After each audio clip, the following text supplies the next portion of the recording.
Clearwater, Nebraska, wasn't a town where much changed.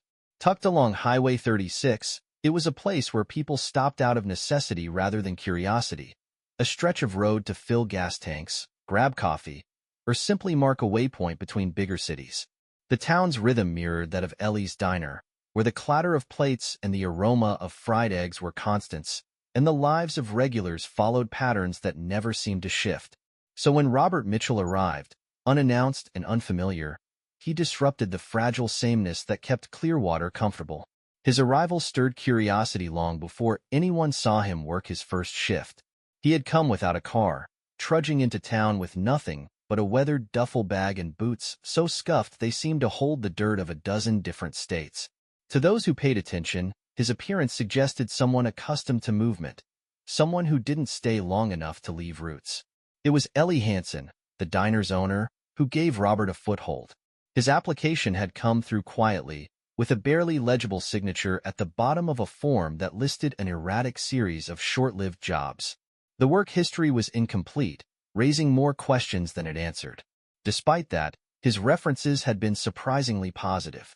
They used simple, vague phrases like hardworking and dependable, but there was an undertone of formality that felt almost rehearsed. Ellie hesitated, but Clearwater wasn't exactly brimming with candidates, and the steady churn of daily responsibilities dulled her skepticism.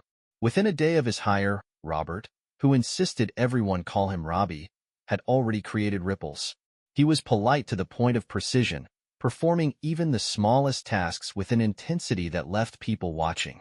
He scrubbed counters until they gleamed and swept floors that didn't need it. The sugar dispensers and ketchup bottles on every table sat perfectly aligned, as though part of some unspoken system. It was as if Robbie approached his job with the careful detachment of someone fulfilling a role, rather than inhabiting it. Yet despite his meticulous nature, Robbie was an enigma to the locals. They speculated about him openly but kept their distance. To them, his silence was unsettling, and his formality felt foreign. His reserved demeanor clashed with the easy familiarity Clearwater demanded of strangers. Here, introductions were expected to evolve into stories about families, failures, and histories shared over chipped coffee mugs. But Robbie offered none of those. He spoke only when necessary, and then only in statements that were clipped and efficient. Even Ellie, observant as she was, could glean little about him beyond what was obvious. His southern accent slipped through in the way he stretched vowels, but when someone asked where he was from, his answer was so noncommittal that no one could remember it. His clothes were simple but spotless, and his work boots, though well-worn, were polished enough to catch the light. There was nothing careless about him, yet nothing that suggested luxury or indulgence. It was as though he had mastered the art of being unremarkable, which only made him stand out more. The diner's regulars, with their habit of cataloging newcomers, found themselves unsettled by Robbie. The retired truckers who lingered at the counter after breakfast couldn't decide if he was too formal or simply hiding something. Some speculated that he had come from a military background, noting his posture and the way his gaze scanned a room with clinical efficiency. Others leaned toward more scandalous theories, a drifter, a fugitive, or a man running from debts. But Robbie gave them nothing, not even the satisfaction of reacting to their curiosity. Ellie watched this dynamic unfold with quiet amusement at first, but there was an edge of unease she couldn't shake. She had seen plenty of people come and go through her diner, but Robbie was different. He worked harder than most, never complained, and even stayed late when the rush demanded it. Yet there was something about his presence that felt transient, as though he existed in the diner without being a part of it. If Robbie noticed the scrutiny, he gave no indication. He poured coffee, delivered plates, and bussed tables with the same quiet efficiency he had shown from the start. Even on the busiest nights, when noise filled every corner of the diner, Robbie remained calm and measured, his movements economical, his expression neutral. It was this unshakable calm that both intrigued and unsettled the people around him. The townsfolk were quick to note what Robbie didn't do. He didn't join his co-workers for drinks after their shifts. He didn't linger to chat with customers or insert himself into the endless stream of local gossip that flowed through the diner. When asked about his life before Clearwater, his answers were so sparse they bordered on evasive. He offered no anecdotes, no names, and no stories. This absence of detail created a vacuum, and in Clearwater, vacuums never lasted long. People filled them with speculation. Some assumed he was fleeing trouble. Others imagined he was hiding a past too shameful to share. For weeks, Robbie's presence at Ellie's diner became an unspoken riddle, a puzzle with too few pieces to solve. Then one Saturday evening, the cracks began to show. It was a busy night, busier than usual, with customers packed shoulder to shoulder as the local high school celebrated a basketball victory. Parents and students filled the booths, their laughter and conversations blending into a cacophony of sound. The kitchen hummed with activity as orders piled up. Robbie handled the chaos as he always did, with calm precision, delivering plates and refilling drinks without missing a beat. But then a man walked in, a man who would later be remembered not for who he was, but for what he set in motion. He was older, with a face marked by hard living, and his arrival carried an air of arrogance. He sat at the counter, ordering coffee in a voice loud enough to cut through the noise. Ellie, busy at the register, didn't notice anything unusual at first, but she caught the subtle change in Robbie's demeanor, a stiffness in his movements, a sudden guardedness in his expression. When the man spoke again, his tone became probing, as though he recognized Robbie or thought he did. Ellie couldn't hear the words over the din, but the exchange left Robbie visibly unsettled. Later that evening, after the rush subsided, Ellie watched Robbie retreat to the kitchen. He busied himself with unnecessary tasks, scrubbing a grill that had already been cleaned and wiping down counters that were spotless. His usual calm had been replaced by something else, something tense and unreadable. The next morning, when Ellie arrived at the diner, she found an envelope waiting for her on the counter. Inside was a short note in Robbie's handwriting, thanking her for the opportunity to work there, but explaining that he wouldn't be returning. Ellie stared at the note, a strange weight settling in her chest. Robbie had come into Clearwater as quietly as a shadow, and now he had disappeared just the same. Whatever had brought him here, and whatever had driven him away, remained a mystery, one the town would never solve. Robbie's departure left a noticeable absence at Ellie's diner. The rhythm of the place, once seamless, felt off-kilter.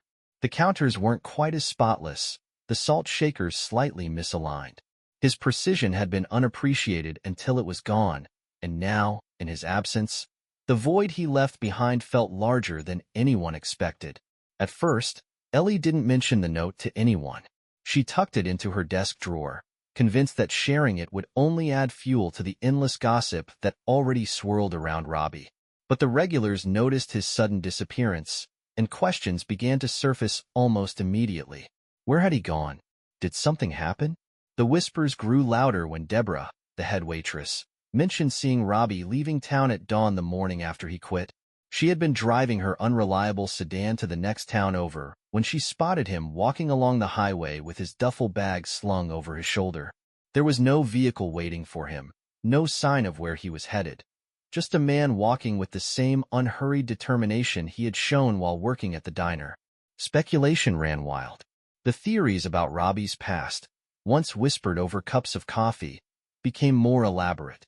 Earl Tompkins, the retired trucker, claimed he had seen men like Robbie before, loners with secrets they were desperate to bury. Others began weaving stories about hidden crimes, debts owed, or connections to faraway scandals. Ellie, though, couldn't shake a different feeling. Robbie had been distant, yes, but there was a steadiness to him that didn't fit the darker rumors floating around. She thought back to his first day, how he had methodically cleaned the diner, never cutting corners or complaining. His work ethic had been genuine, and while his guarded nature might have seemed suspicious to some, it struck Ellie as something else entirely, caution. Still, curiosity got the better of her. One quiet afternoon, she pulled Robbie's job application from the filing cabinet, hoping to glean something she had missed. The address he had listed was unfamiliar, and a quick search on her phone revealed it was an old post office box in a town hundreds of miles away. His references, while glowing, were vague. The names of his previous employers sounded generic, businesses that could have existed anywhere but didn't seem tied to any specific place. Ellie sat back in her chair, staring at the sparse details on the page. There was nothing concrete, nothing to explain who Robbie really was or why he had come to Clearwater. She found herself wondering if he had deliberately erased his tracks, leaving only the bare minimum behind. A week after Robbie's departure, Ellie's questions took on new urgency when an unfamiliar man arrived at the diner. He was tall and lean, with sharp features that seemed out of place in a town as unassuming as Clearwater. His suit, though understated, was clearly expensive, and his polished leather shoes gleamed under the diner's fluorescent lights. He sat at the counter and ordered coffee, his eyes scanning the room as though taking inventory of everyone inside. Ellie noticed the way his gaze lingered on certain details, the faded family photographs on the walls, the chipped edges of the counter, the worn path on the floor behind the register. He didn't look like someone passing through. He looked like someone who had come with a purpose. When Ellie approached to refill his cup, he spoke with a voice that was calm but authoritative. He asked about the town, mentioning that he was exploring the area and interested in the local businesses. His words were vague, but his demeanor suggested he was searching for something or someone. It wasn't until he casually mentioned Robbie's name that Ellie's unease turned into alarm. "I heard you had a man working here recently," the stranger said, his tone light but probing. "Robert Mitchell, I believe? Quiet fellow, dark hair. Hard to miss." Ellie stiffened, but kept her expression neutral. She nodded slowly, choosing her words carefully. "He worked here for a little while, yes, but he's moved on." Didn't say much about where he was going. The man studied her, his faint smile betraying nothing. He thanked her for the information and left a generous tip on the counter before walking out. Ellie watched as he stepped into a black sedan parked across the street, the kind of car that didn't belong in a town like Clearwater. After he drove off, Ellie couldn't shake the sense of foreboding he left behind. Who was he, and why was he asking about Robbie? The next day, Ellie couldn't resist digging deeper. She began by going through the items Robbie had left behind in the employee locker: a single plastic bag containing an extra work shirt, a half-empty bottle of aspirin, and a small notebook. Most of the pages were blank, but on the last few, Ellie found a series of numbers scribbled in neat handwriting. They looked like coordinates. Ellie hesitated, unsure whether she should investigate further. The diner was her domain, a world of coffee pots and order slips, not cryptic notes and strangers in expensive suits. But something about the numbers nagged at her, pulling her curiosity in a direction she couldn't ignore. That evening, she entered the coordinates into her phone. The location they pointed to was just outside town, near an abandoned farmhouse that locals had long since stopped noticing. It was a place that had fallen into disrepair decades ago, its windows boarded up and its fields overgrown with weeds. Ellie debated whether to go. It wasn't like her to get involved in other people's business, but the thought of Robbie lingered in her mind. She couldn't forget the quiet intensity in his eyes, or the way he had carried himself like someone weighed down by things he refused to share. In the end, she decided to wait. The stranger's visit had unsettled her, and she didn't want to risk drawing more attention to herself, or to Robbie, wherever he might be. Instead, she resolved to keep the coordinates to herself for the time being, watching and waiting for any further signs of trouble. But trouble, as Ellie would soon discover, had a way of finding its way to Clearwater. 2 weeks after Robbie's abrupt departure, the air in Clearwater shifted. The town itself remained predictably steady, days beginning with the hum of tractors, evenings ending with porch lights flickering on across neighborhoods. But Ellie couldn't shake the sense that something darker now simmered beneath its surface. The man in the black sedan hadn't returned, but his presence lingered like a shadow, and Robbie's sudden disappearance weighed heavier as time passed. Ellie found herself revisiting the coordinates she discovered in Robbie's belongings. The numbers sat scrawled on the last page of his notebook, taunting her with their mystery. Every day, she debated whether to act on them. What, exactly, was she looking for? And what would she do if she found it? Robbie had left those numbers behind for a reason, but whether they were a message, a breadcrumb trail, or a warning, Ellie couldn't decide. That uncertainty didn't stop her curiosity from growing. On a quiet Sunday afternoon, when the diner's usual rush slowed to a crawl, Ellie made her decision. She closed up early, telling Deborah she wasn't feeling well, and headed toward the coordinates. The location was less than 5 miles from town, But the journey felt longer as she drove down a narrow, overgrown road leading to the old farmhouse. The farmhouse loomed ahead, its silhouette jagged and broken against the pale January sky. The structure was a relic of another era, its paint long since stripped away by wind and rain. The windows were boarded up, and the front porch sagged under the weight of neglect. The property stretched outward in every direction, fields of dead grass and rusted equipment serving as a graveyard for forgotten labor. Ellie parked her car a few yards away, keeping the engine running just in case she needed a quick escape. The scene felt ominously quiet, as though the land itself had been holding its breath. Approaching cautiously, Ellie scanned the area for signs of recent activity.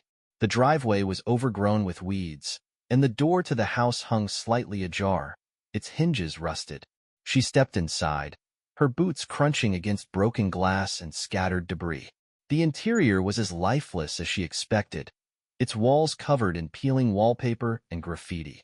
But something about the space felt wrong, too empty, too deliberate. It wasn't until Ellie ventured into the back room that she found anything unusual. There, hidden beneath a pile of decayed wooden planks, was a small metal box. The box was unremarkable at first glance, its surface dented and scratched.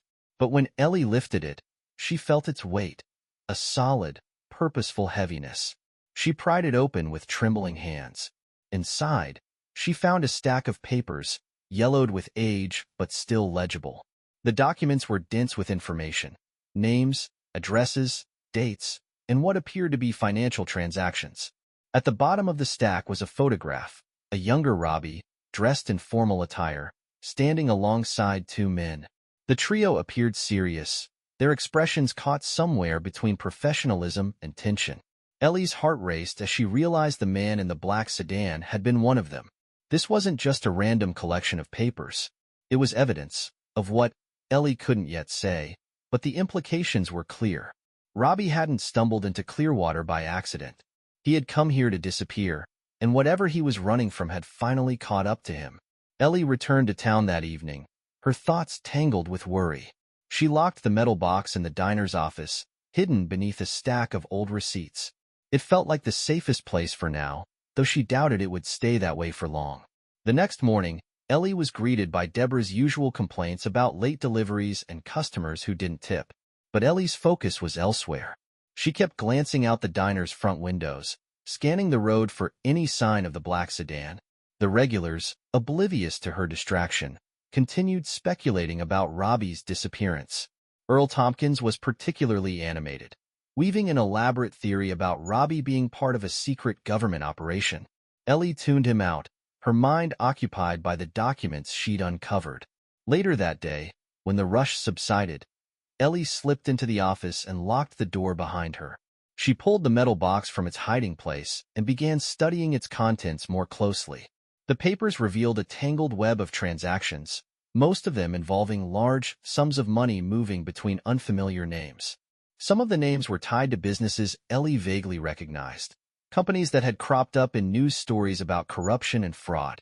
The more Ellie read, the more certain she became that Robbie had been involved in something dangerous. Whether he had been complicit or simply caught in the crossfire, she couldn't say. But one thing was clear. Someone wanted this information enough to come looking for it, and by extension, for Robbie. That evening, just as the last of the dinner crowd cleared out, the black sedan reappeared. It pulled into the diner's parking lot with a slow, deliberate precision that made Ellie's stomach knot. She watched from the register as the same sharp-dressed man stepped out, his polished shoes clicking against the pavement. This time, he didn't bother with pleasantries. He walked straight to the counter and leaned forward, fixing Ellie with a piercing stare. Though he said nothing at first, his presence was a demand in itself. Ellie felt her heart race as she tried to project calm. After a long pause, he finally spoke, his tone measured but firm. "You saw him last, didn't you?"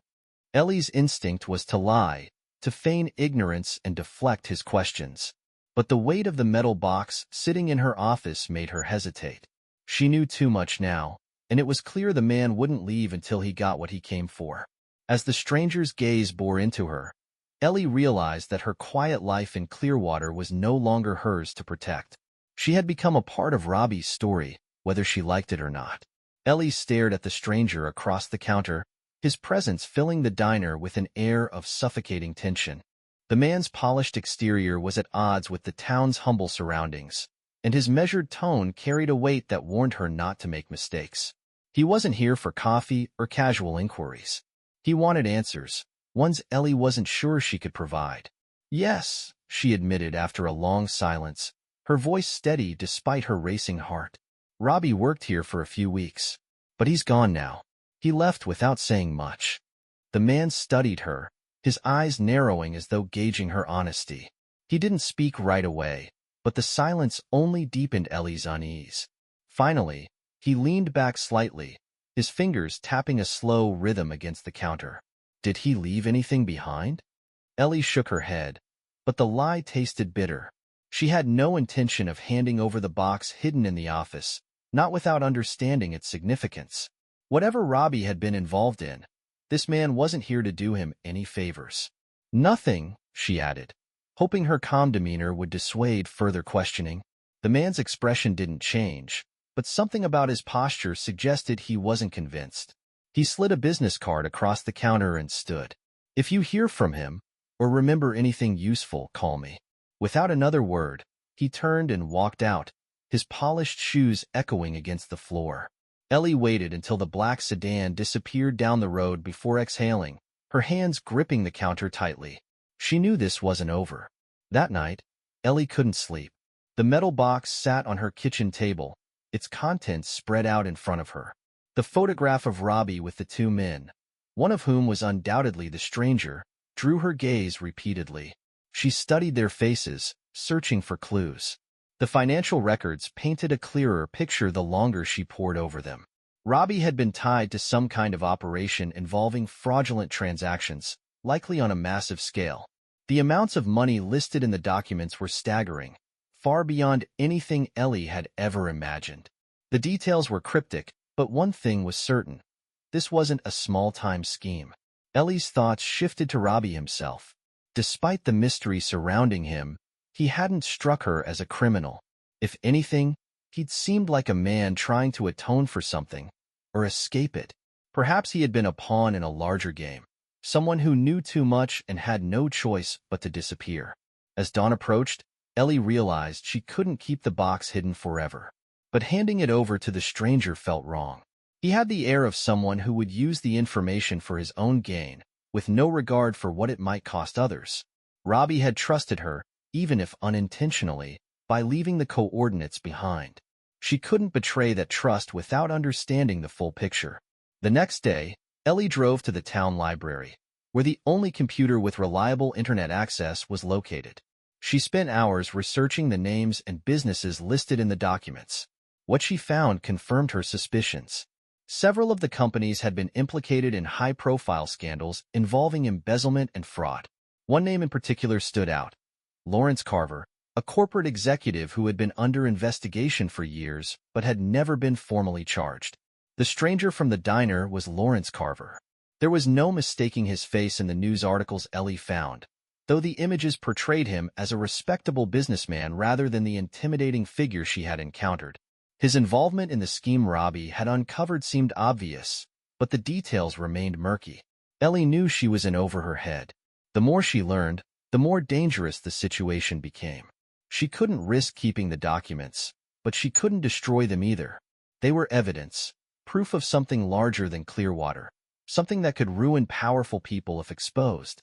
As she drove back to the diner, Ellie's thoughts churned with uncertainty. The weight of responsibility pressed down on her, but she resolved to protect herself and Robbie's legacy, whatever it might be. That evening, Ellie returned to the farmhouse. She parked her car a short distance away and made her way back inside. This time, she brought the metal box with her. Carefully, she placed it where she had found it, making sure it was hidden beneath the wooden planks. Before leaving, she added a note inside. To whoever finds this, know that what you hold is dangerous. Use it wisely. Don't trust anyone who comes looking for it. They are not here to help. Ellie drove home feeling a strange mix of relief and apprehension. She had done what she could to protect herself and the town from whatever fallout might come. The box was no longer her burden, and she hoped its discovery would be delayed long enough for Robbie to find safety wherever he was. Days turned into weeks, and Clearwater returned to its quiet routine. The stranger didn't return, and Robbie's name gradually faded from conversation. But for Ellie, the memory of his time at the diner lingered. She often found herself looking out the window, half expecting to see him walking down the road with his duffel bag in tow. In the end, Robbie remained a mystery. His secrets had brushed against Ellie's life, leaving her changed in ways she couldn't fully articulate. She had glimpsed a world far removed from Clearwater's simplicity, a world of power, corruption, and survival. And though she would never see Robbie again, Ellie hoped he had found what he was searching for, a chance to start over, free from the shadows of his past.